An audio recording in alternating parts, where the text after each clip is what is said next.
Каждый человек зарабатывает на свои преимущества. Один он врач, другой учитель. И каждая местность в этой земле имеет свои преимущества.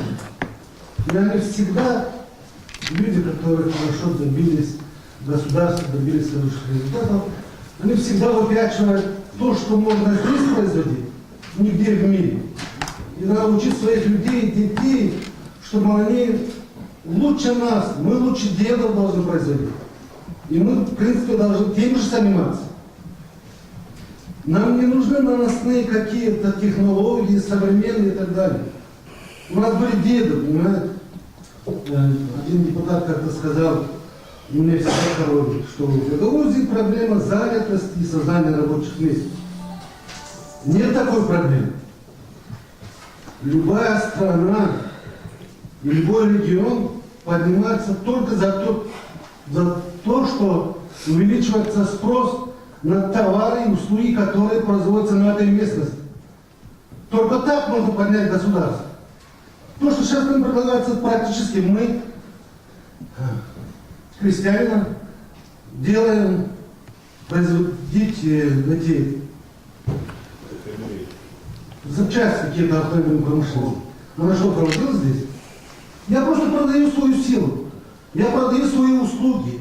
Нам не случайно сказали, что вот рабочая сила нам сказали. Но он уйдет завтра, как Детройт. Детройт был самый сильно развивающийся в мире. Где сейчас? Это банкрот, там люди не живут. И вот придет время, он уйдет. Наши люди останутся на этой земле. Что, знаете, произошло? Генетически мы испортили наших людей. Я когда вчера прочитал, что Голландия в 280 раз меньше Америки, но она производит второе место в мире производства продуктов питания. Понимаете? И я прошу, вот вы проверяете инвестиционный форум и так далее, так далее. Понимаете, вы не выпячиваете людей, которые здесь живут. Что они умеют делать? Они должны продавать свои услуги и так далее. Вы не выпячиваете то, что у меня сегодня есть. Дайте, пожалуйста, что я сегодня продал. Виноград, дайте 5 лет виноград, который у меня возле приусадебного участка. Смотрите, сколько людей заработает деньги. Дайте возможность, чтобы я продал свой... Я бычка порезал. Или я вот каждый мы режем этих овец. Шерсть есть невостребованный, мясо есть невостребованное. Мы все режем эти корочки. Куда мы выбрасываем эти ценные продукты и так далее. Вы поверните свой взор на людей, которые живут в этом местности. И инвестиции старайтесь направить только на то, чтобы в каждом селе, в каждом уголке люди должны почувствовать.